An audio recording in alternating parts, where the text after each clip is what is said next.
What is going on? Niners get a big victory. So too the Cowboys, as well as the Green Bay Packers, who are alive in the playoff in the NFC. Very alive, actually.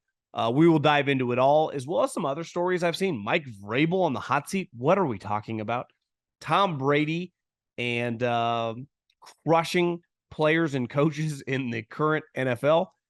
And the Bills have a massive game this weekend against the Philadelphia Eagles. We will dive into it all coming up. But first, new YouTube channel. Make sure you subscribe. Appreciate everyone that has. And also have a podcast, which is all the stuff you see on the YouTube channel. 3 and Out with me, John Middlekauff, Apple, iTunes. You guys know the deal. Subscribe. And thevolume.com. Thevolume.com. We have merch. 3 and Out merch, as well as Go Low merch. Go to thevolume.com, search 3 and Out, and get some hats. We have flex fit hats. We have dry fit hats. We have you covered. Before we dive into some football, because today was just a fantastic day of football, here's what I need you to do. I need you to go to your cell phone, go to your app store, and download a little app called Gametime. And when you download the Gametime app, which is the official ticketing app of this podcast, sign up for a pair of tickets. NFL, basketball, NHL, you name it, they got it. Concerts, comedy shows. And when you sign up for a pair of tickets, here's what I need you to do. Use the promo code JOHN, John, JOHN, get you $20 off your first pair of tickets. Listen, inflationary times, saving you a little money, no big deal. Go download the app. Games, concerts, comedy shows. Buy a pair of tickets. Take your wife, take your girlfriend, take a parent, take your son, take your daughter. Enjoy life. And when you do, save a little money. Promo code John, Gametime app, download it. Promo code John. Enjoy yourself. I don't even need a thank you. Just hammer the promo code and have a good time. Let's start with the night game. Niners, Seattle. I don't think this is very complicated. Right? When 71-19, Trent Williams, who is going to the Hall of Fame, and Deebo Samuel, who is one of the most unique players I've ever seen, have started and finished the game for the 49ers, they have not lost. They are simply the best team in the NFL when those two guys are healthy with the rest of their players. I don't even think it's debatable at this point, right? But like they went through a tough stretch. Obviously, Trent hurt his ankle in the Cleveland game and then missed the next 2 games. And Deebo, during that game, broke his shoulder. And then the Niners did not play the next 2 weeks without those guys. Now, part of it was their defense, but their offense was limited. I think they scored 17 points back-to-back games after that point. And a huge part of that is missing their Hall of Fame left tackle and one of the most versatile players we've ever seen. And I think that's what makes Deebo unique, right? I don't think he works everywhere. He's part of this group, right, and represented by the same guy that has DK Metcalf and A.J. Brown. Well, when I think DK Metcalf and A.J. Brown, elite outside wide receivers. I mean, DK is kind of like this, I would say, poor man's version of Terrell Owens, and that's a compliment. Just absolute freak, speed, an unstoppable force when he's rolling. And A.J. Brown is just an elite player as a wide receiver. Deebo's kind of this hybrid, right? He can, at any moment, play running back. And in the 49ers offense, him and Kyle Shanahan have elite chemistry. But when he's playing, he adds an element to go with Christian McCaffrey, who we were talking before I press record. You know what's crazy is when Christian McCaffrey was coming out of Stanford and I was living in the Bay Area, I watched all of his games. Hell, I went to some of his practices. Not that I underestimated him. I just thought, like, no way this guy is going to be this dominant of a running back in the NFL. I didn't see it. Like, I was like, wait, this guy's going to be like LaDainian Tomlinson or Marshall Faulk. We all knew how good he could be at wide receiver. My personal take was like, he's going to ultimately become a Wes Welker, Julian Edelman as a slot receiver. And I'll tell you this, one guy who hammered it home early on in his college career till the moment he got drafted was David Shaw, and basically said, I think everyone underestimates how good this guy is as a running back, right? Because the competition, college, whatever. I just thought most people did not believe that he could just go to the NFL and be a top 5 running back in the NFL. And let's face it, in 2023, he's the best running back in the NFL. We all knew how good of a pass receiver he could be. And I knew how good he could be on the edges. I guess I underestimated how physical he was between the tackles. And that was one thing that David Shaw hammered home. And obviously David Shaw was a Harbaugh guy, and they believed him between the tackles. They ran an old school offense at Stanford. And this version we're seeing of Christian McCaffrey is a much more physical player than he was way back then when the Panthers drafted him number 8 overall. And sometimes, like, I saw this, like, CJ Stroud, was he disrespected? It's like, guys, he went number 2 overall. Like, you cannot be disrespected in a draft in any sport if you go number 2 overall. Just like ultimately Christian McCaffrey had people that questioned him coming out of college. He went 8th overall. So the league viewed him highly. The league, actually, I remember talking to my buddies, Philly at the time had I think a top 15 pick. They loved him. So the league was very, very high on him, more probably as just this hybrid wide receiver, but he's proven to be, and the stats speak for it when he's healthy, an all-time great running back. And let's face it, an all-time great player. And really at the time when the 49ers made the trade, I thought that it was pretty bold. And part of it was trading for a running back who's been injured, that makes that much money. But when you put him with Deebo Samuel, Brandon Ayuk, George Kittle, Trent Williams, and Juwan Jennings, sneaky, really good number 3 wide receiver, and Kyle Shanahan as the play caller, I mean, you get this offense that, let's face it, the other elephant in the room is Brock Purdy's really good.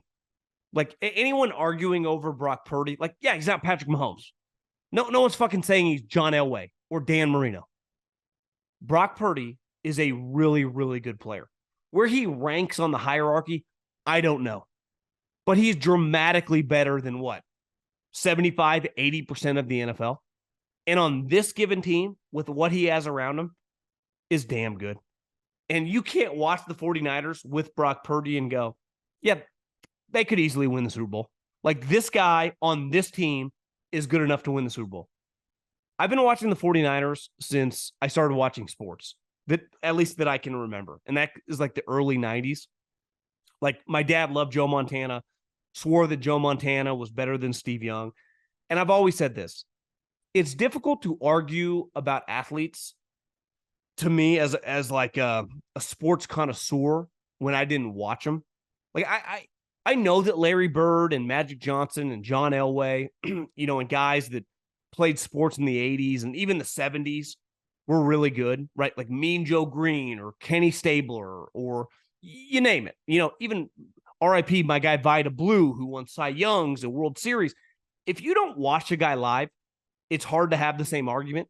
Like, I can argue with you all day long about Steph Curry, Peyton Manning, Alex Rodriguez, you name it, Tiger Woods, people that I watched live.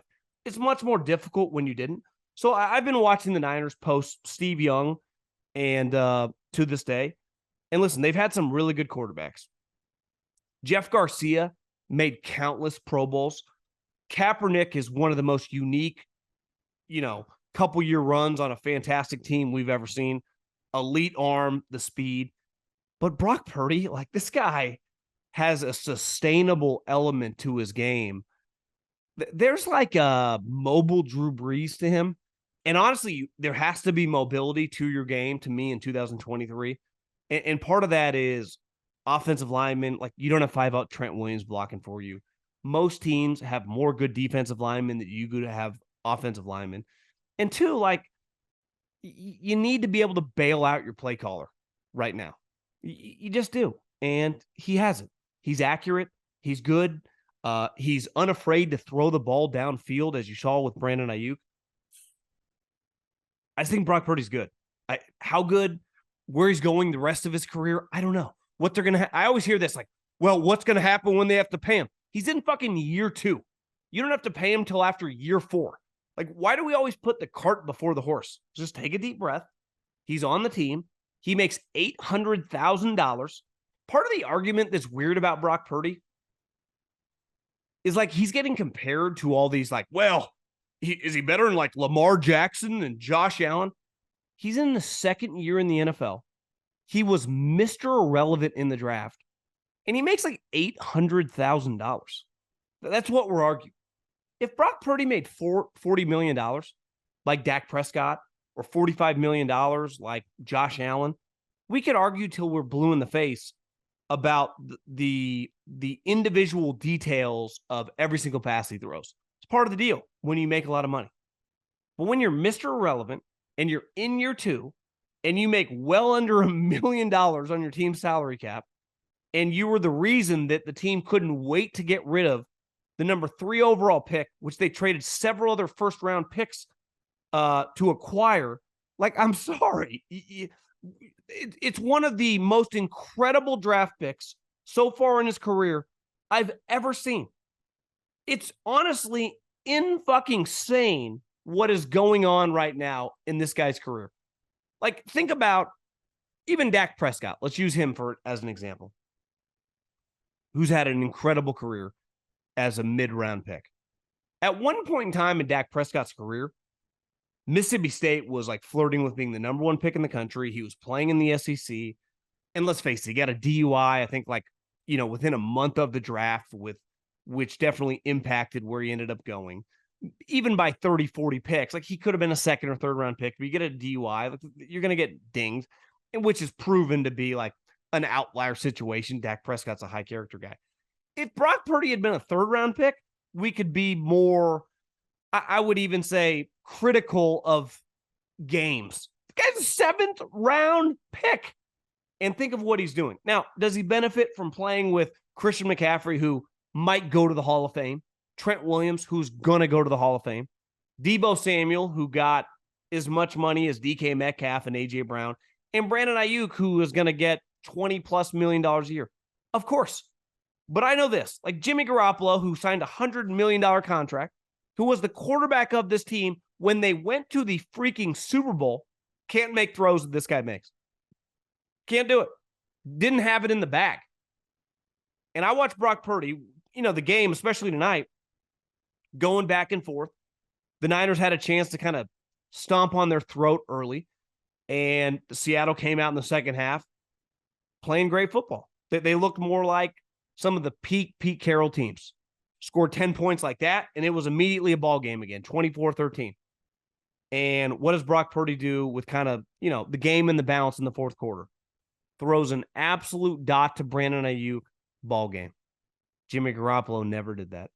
And the 49ers won a freaking ton of games with Jimmy Garoppolo. So I think this team is potent. And now we have 10 days until they play the Philadelphia Eagles. But big time performance in a couple big spots tonight. And I know he had a pick six. And listen, I can live with a pick six. I've always said it. Like, you can throw picks. Are you throwing touchdowns? Are you making explosive plays? Favre, Manning, they throw a lot of picks. Who gives a fuck? They also throw a lot of touchdowns, win a lot of games.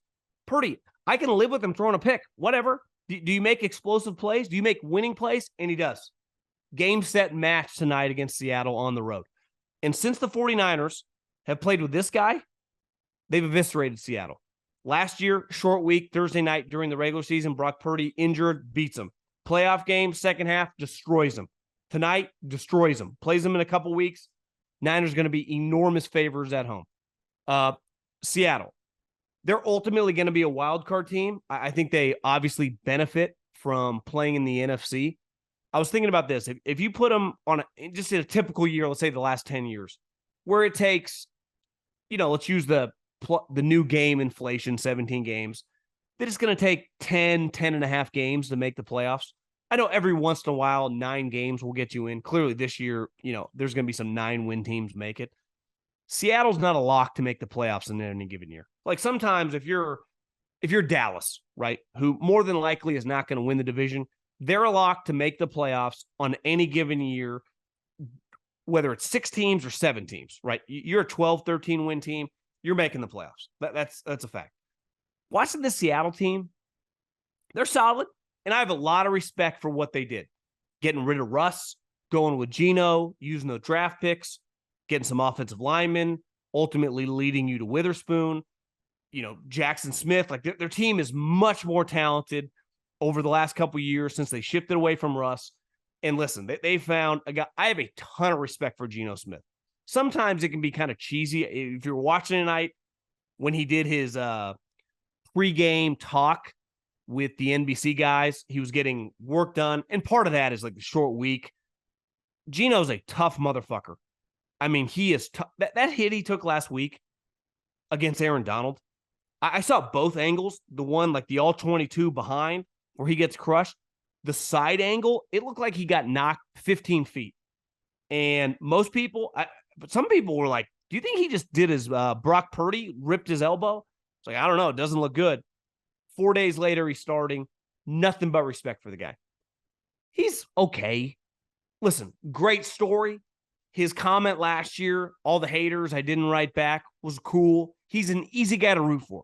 It's easy to root for anyone in any walk of life that people thought sucked eventually overcomes and becomes solid and respected, right? Those type guys that I have a lot of admiration for.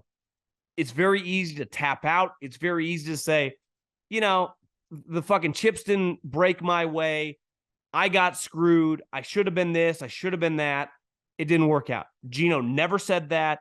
Honestly, his game aged better with time and has proven to had a very, very solid career, right? He's much more than a backup. But if he's your starting quarterback, you're only going so far. I mean, let's be real, right? If you put an all-star level quarterback on the Seattle team, they would be dramatically better. Now, they're not going to suck enough to get a high draft pick. I do think they're definitely going to be sniffing around this offseason, but when you look at Seattle's schedule coming up, they got some problems because the way they do this typically is they do another Thursday night game, right? Well, I mean, they do a Thursday night game every week now with Amazon, but this upcoming Thursday night game is typically two teams that played today.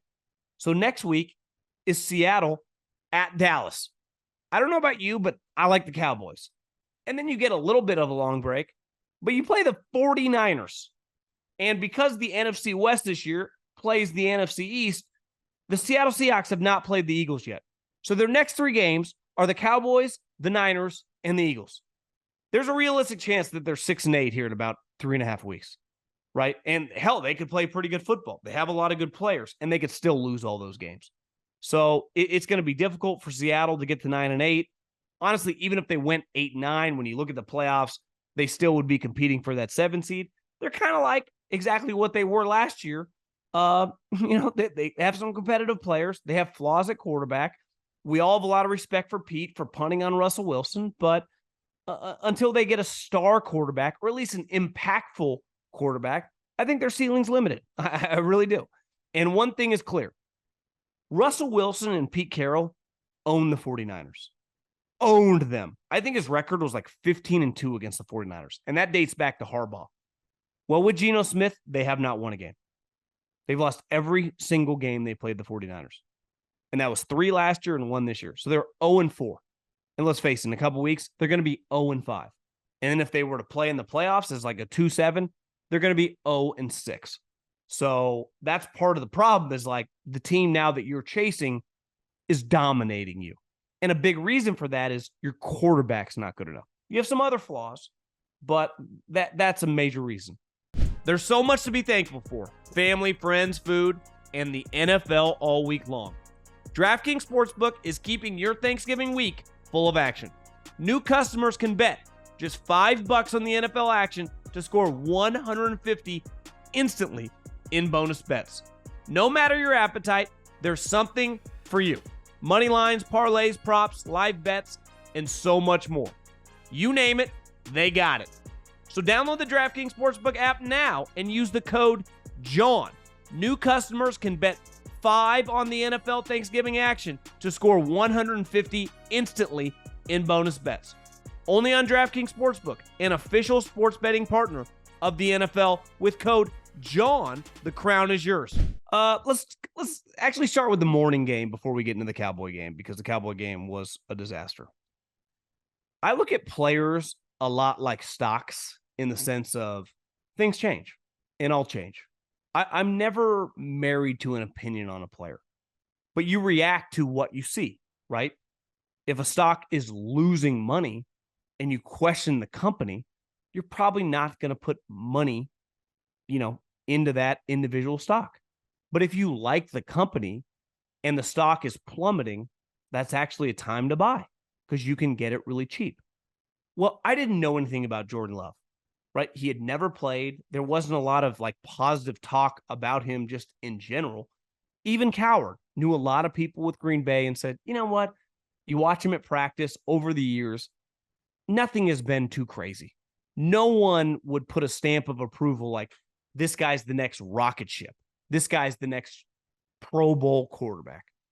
And early on in the season, it was ugly. So all you can do is react to what you see. It was really freaking ugly. He's been really good the last 2 weeks. So I thought he was a backup most of the season. It was hard not to. I watched all the Packer games. He was not very good. Now, we could blame, they had some injuries. Aaron Jones missed a ton of time. Some of their wide receivers missed some time. Whatever. When you watch Jordan Love, I just didn't have much faith in him as a player. But when they played the Chargers, and when today he played the Detroit Lions, he looked fucking good. There is no arguing that. And it goes back to what Gutekunst said 3 or 4 weeks ago, is these last 10 games of the season would go a long way to determine the future of this guy on our team. And part of that has to be they didn't pay him much money. They could easily cut him when the season's over. They could easily just make him the backup again if they did not win another game and draft a guy. They had options. And part of that is I gave them a lot of credit for the way they handled this contract. It would have been easy to be like, let's pick up this 5th-year option. They refused to do that. They gave him this crazy 2-year extension for $11 million. Well, if he's going to play like these last 2 weeks, not only will he be the starting quarterback next year, they have a chance to make the playoffs this year. Because you can't argue that they have a lot of talent on offense, right? The young wide receivers are really good. They're explosive. They can run. They've been making plays. Hell, they were breaking tackles today. And I understand the last 2 weeks have been against 2 bad pass defenses. 2 teams that you don't look at like, yeah, that's Deion Sanders and Darrelle Revis back there. But it's the NFL. These guys get paid a lot of money too. And the Packers, skill guys, have been making a ton of plays. But most importantly, Jordan Love has been throwing dots. And I've never argued, going back to his time when he was coming out of Utah State, his physical attributes are what a lot of scouts like. He's athletic. He's got a big arm. He's got a lot of raw tools. This is not Kenny Pickett or Mac Jones. But a lot of raw tools guys never, materialize into anything. And you watch them these last really 5 days and you go, holy shit, that is something. So like a stock, things can change fast. Once things start going in a positive direction, whoever is backing you, whether it's people with money or your GM and your head coach, they're going to be more bullish and positive on you. So Jordan Love has, I would say, over the last 5 days, changed the trajectory of his status as the quarterback long-term. Now you have to keep this going, but you have games like this in the bag. It's more than positive. I know they were showing stats comparing him to Favre and Aaron Rodgers through his first whatever games, his first Thanksgiving game, all that. I don't give a fuck about all that stuff's irrelevant. These last 5 days, the game against the Chargers and the game against the Lions, that's real deal football. That's a real talent. That's a guy who can be a starting quarterback for a wild card team. And if he can keep this up, honestly, these last 2 weeks might have been good enough for him to be the quarterback next year. And part of it is he controls their own destiny in terms of he plays like that. They win games. They go 8-9, 9-8. They're not going to be drafting high enough to draft a good player anyway. So he'll probably just be the quarterback no matter what. But you go 9-8 in the NFC, you be the 7 seed. And let's face it, if they're the 7 seed, a lot of you guys have DM'd me over, Packers have a lot of fans. LaFleur sucks. Gutekunst. What are these? I'm sorry. You go 9-8. I would give those guys an extension. You go 9-8 with Jordan Love. And maybe in 5 years, that sounds crazy because Jordan Love's a good player. But if they keep doing this and they keep trending toward a positive, above 500 result at the end of the season, I'd have no problem giving them a contract extension. And on the Detroit Lions, they easily could have lost last week. I mean, easily. Now, they ended up forcing the issue on the Chicago Bears, but they were getting their ass kicked. And they have a major problem right now. Their defensive backs are not good. They're just not good enough. And they are getting sliced and diced in the passing game. It's a major problem for them. And offensively, if their quarterback's going to turn the ball over, and today, what do you have? Fumble, the picks over the last couple, like, it's going to be a problem. And a team that I saw today, and definitely a team I saw for the majority of last week, like that team's not good enough to even sniff the Eagles, the 49ers, the Dallas Cowboys. And you blow a game like today, like, let's face it, the longer a season goes, to me, I've always said this, like the first 4, 5, 6 weeks, Thursday night games, even if you're the road team, you don't have that big of an advantage. But you get to Thanksgiving, early December, and you are the road team and you win a Thursday night game, that doesn't feel like a win. That feels like a win and a half. That feels like an incredible win. Remember last year, the Tennessee Titans beat the Packers on Thursday night game, and they got so drunk on the plane, their OC got a DUI. I mean, you're just like, we just won a Thursday night game late in the season. It is an incredible victory. And it's to do it against a division rival, but it's also a kick in the balls as a loss. I mean, today was the final score to me is not indicative of what we watched. And I don't know about you guys, but for us on the West Coast, lock in the night game and we lock in the morning game. The mid game, you're eating, you're watching. It's Cowboys watching. They're beating the shit out of them. But that Lions game, I don't want to say it was over early, but it felt over early. And those first 2 drives with Jordan Love scoring, like, Detroit, this is really what you're doing? And I'm a big believer in Dan Campbell, but I thought they got worked. He can say the fake punt. Oh, you got your fucking ass kicked. That team came in today to beat your ass. And their quarterback played like that against your secondary. That's a problem. Because one thing the Eagles have is Devontae Smith, A.J. Brown, and Goddard's going to come back, right? One thing the Niners have is Brandon Ayuk, George Kittle, and Deebo Samuel. How are you going to cover these people? Like, you're going to have to play one of these teams because I'm going to pick you more than likely because you're not going to be the 4 seed, so you're not going to play the Cowboys in the first round. In the second round, you're going to play the Eagles, the Niners. How are you going to beat them? How are you going to beat them? And I don't think you can. Now with the defense that I'm seeing the way you're playing. But regardless, Dan Campbell's done an incredible job. But today was a rough loss. Here's the thing with the Cowboys. I was looking right before we hopped on their point differential. And their point differential right now. Now, the Eagles are going to play Sunday against the Bills. But let's just say the Eagles win by 1 point. I mean, most of their games have been tight. Their point differential and the Cowboys' point differential would be separated by 99 points. The Cowboys' point differential right now is plus 162. Whatever Dallas does against any of these random teams is kind of irrelevant now.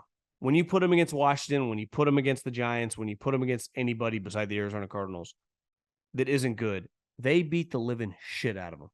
Bland shot out Fresno State, set an NFL record, 5 pick-6 in a season. Think about this, because I was watching the game, the Niner game with my girlfriend, and Quandre Diggs made a play. And Maria was like, wait, I thought Diggs played for the Bills. I'm like, yeah, there is another Diggs that plays for the Bills. He's not related to this Diggs, but that Diggs that plays for the Bills has a brother that plays for the Cowboys, who actually a couple years ago had like 25 interceptions in a season, but he tore his ACL, and people thought the Cowboys were going to crumble when their secondary, when he went down. But then this guy from Fresno State that was drafted a couple years ago has turned into like Ed Reed meets Deion Sanders. So it's like they found these guys the last couple years. Nobody, including the 49ers, obviously the Chiefs or the Ravens, consistently gets a team in the equivalent of like a Draymond Green chokehold and just makes them tap out. And that's what the Cowboys did today. And I'm glad because at least for my family, that's kind of when we were eating. We were getting the food ready. We were just enjoying each other's company. And you would just look up, another touchdown. You'd look up, Dak Prescott smiling, another touchdown. And that's what the Cowboys have done. And I think at this point in time, I think you're pretty good, Dallas. I really do. Like, I take you seriously. Like, if I was doing my rankings in the NFC, luckily they're going to play here in 10 days. Niners, Eagles, or Eagles, Niners, and you're clearly number 3. I would put you ahead of the Lions. If you guys played the Lions either in Detroit or in Dallas, I would like your chances. If it was a playoff game, I would 100% pick Dallas, even though it'd be very unlikely for you guys to play because, I guess technically you could. No, you're not going to play in the first round. I guess you could play in the second round depending on where their seeding was, but you're good. But you got to beat some real teams. And I think it's going to come down in a couple weeks. You play Philly again, and then the playoffs. That's what you're going to be judged on, how you play in these big games. And right now, like when you play these shitty teams, when you play these teams who are going to fire their coach, who are going to be drafting really high, you beat the living shit out of them. It's almost like an NBA team. I remember when the Warriors were really good in the regular season, they would beat. I was going to a lot of those games, even before Kevin Durant got there. And it was fun to go to, but you'd look up in the third quarter and they'd be up like 40 points. I would just leave. I'd just drive home. Like, what's the point of this? It was fun to watch. I mean, watch Steph Curry or Klay Thompson go for like 40, but the game would be over before the fourth quarter even started. And that's what the Cowboys kind of do to a lot of these teams. And now to me, it's all about the Eagles and the Niners. Can you beat those teams? And that's all that matters this season. That's how you're going to be judged. In Washington, I have no take. I don't think any of it matters. I don't think Ron Rivera is going to be there to fucking nuke the thing. Take dynamite around the whole building if I'm the new owner. Blow it all up. Start over. Does that mean Belichick? Does that mean call Harbaugh? I don't know exactly where you look, but something clearly has to change. I bet a lot of people listening or watching have been in an accident.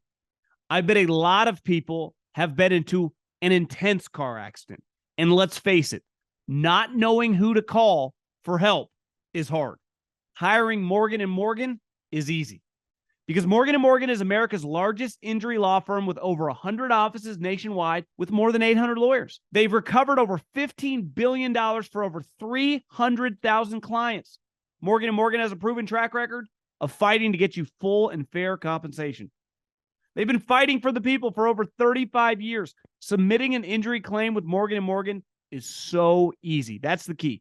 Not having representation is hard. Fighting with Morgan & Morgan is easy. If you've ever been injured, you can check out Morgan & Morgan. Their fee is free unless they win. For more information, go to forthepeople.com/John or dial pound law, pound 529 from your cell phone. That's forthepeople.com/JOHN or pound law, pound 529 from your cell phone. This is a paid advertisement. A couple quick things before we get out of here. I've seen so many headlines about Mike Vrabel's job security. And sometimes I think to myself, is this the dumbest headline I've ever seen? Mike Vrabel's job security? Is his job on the line? And I don't know if that's a media fabricated thing.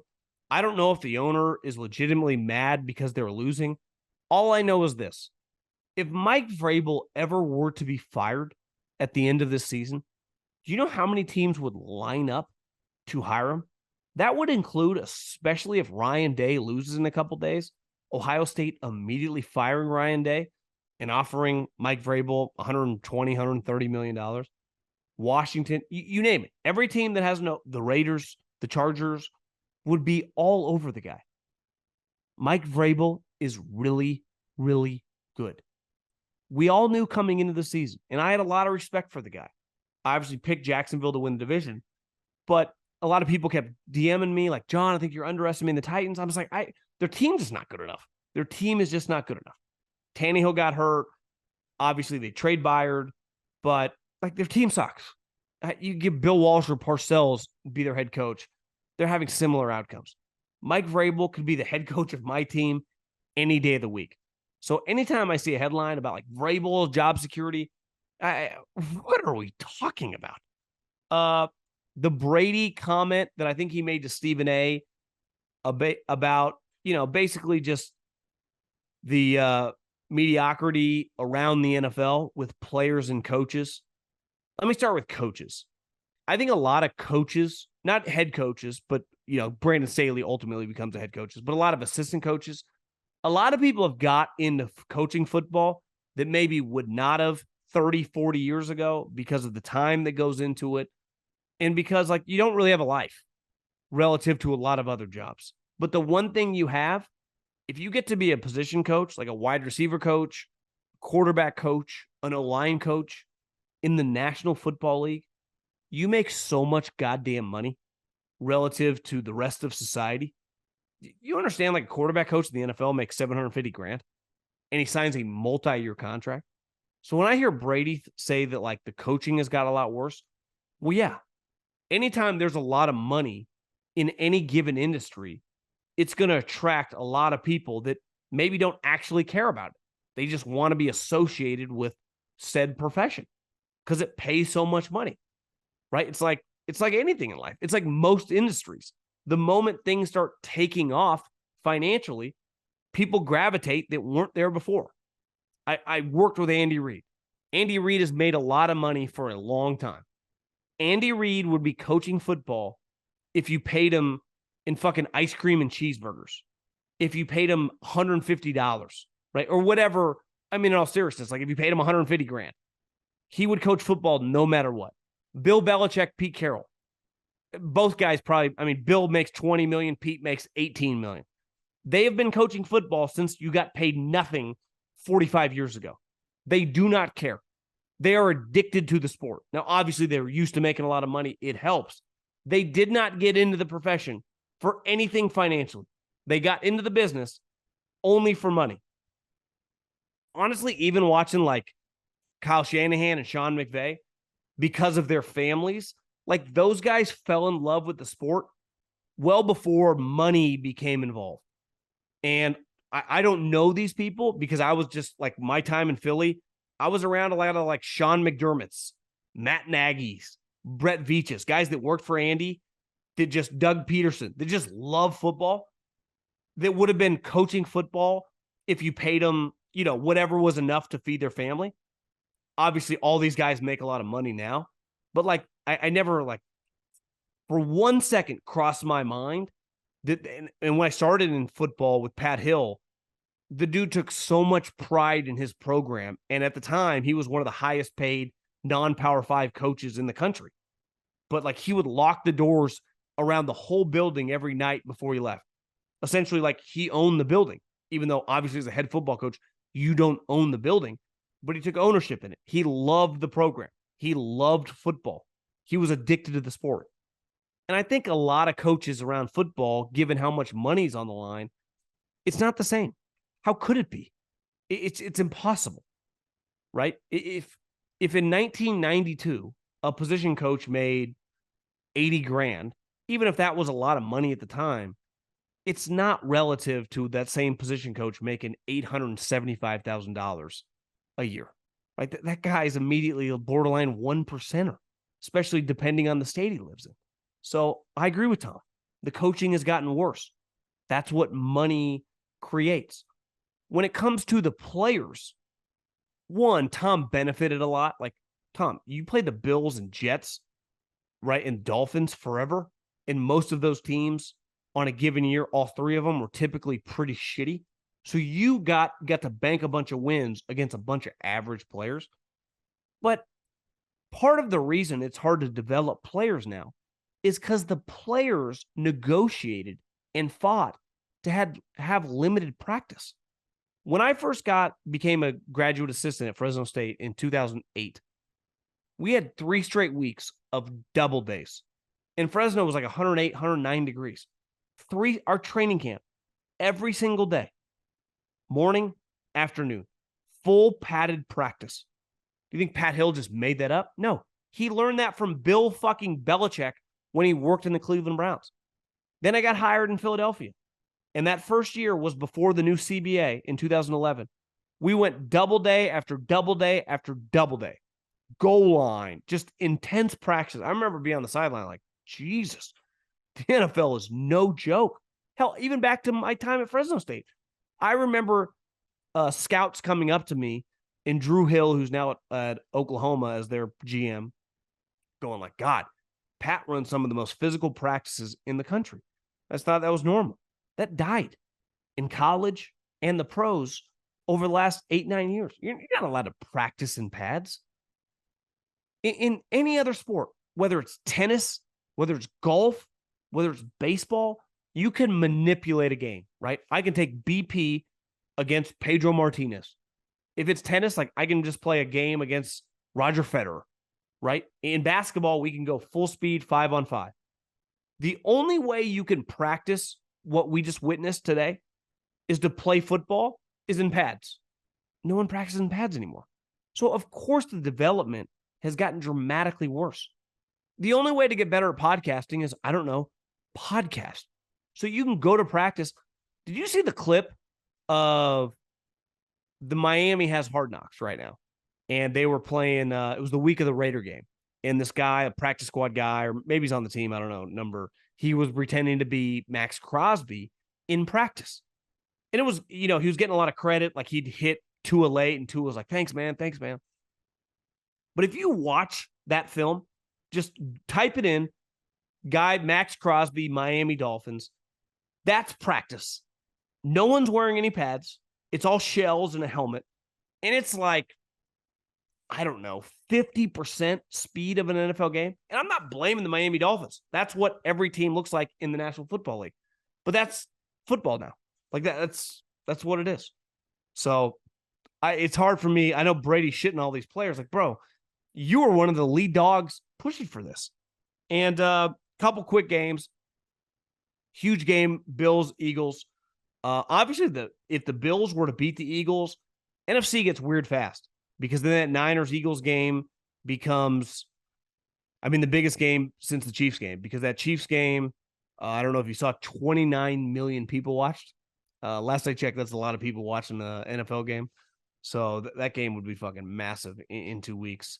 And obviously the Bills is in must-win territory. And the other game that's really fascinating to me would be the Texans and the Jags.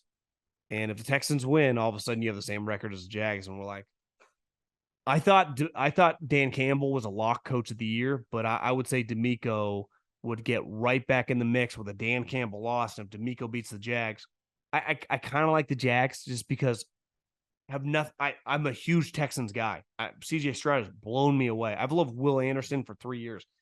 It feels like they're a year away, but sometimes you think a team's a year away and all of a sudden you look up and they're 11 wins. So if I would have told you at the beginning of the season that the last weekend in November that the Texans-Jags game would be one of the better games of the Sunday slate, you would have thought I was crazy, but that's where we're at. Okay, bold take of the week, brought to you by Guinness. And typically we do sports stuff here, and I've nailed some, right? Guy was going to get fired, and ultimately, Frank Reich demoted himself to give his offensive coordinator, and let's face it, Frank Reich's going to get fired as well. I think that feels like a lock at this point in time. The Caleb situation, the Texans beating the Bengals. But I want to get a little personal here for Thanksgiving. And my bold take of the week is it really hit me tonight. Spending time with family. Spend more time with family. Spend more time with the people you love. I love what I do. I'm very lucky that I get to watch football, talk about football for a living that gets to pay my bills. But had my mom, had my brother here for Thanksgiving. And I just don't think we value, especially with cell phones and how much time we're distracted, whether it's our wife, whether it's our children, whether it's just people that we really care about in life. With, let's face it, the older you get, that number gets smaller. Is my bold take of the week is really value your time. And obviously Thanksgiving weekend, you got family in town over the next month, whether it's Hanukkah, whether it's Christmas, spend some time, like quality time with your family. I could give you some crazy Jim Harbaugh walks out. I've done a million of those and I've got a couple right, but as someone that, lost a father several years ago, and you just miss people and you realize, nothing's guaranteed in this world. You never know. So just really, really value everyone in your life, value your family, enjoy this weekend. And I would imagine most of you, if you're listening to this on Friday, aren't working, get the weekend off. and just have a good time. So my bold take of the week is just value people that mean the most to you. Because sometimes I know I'm guilty of this. I don't do enough of that. So brought to you by Guinness. Gather your friends, raise your glasses, and toast to a win. Guinness Draft Stout, imported by Diageo Beer Company, USA, New York, New York. Please drink responsibly.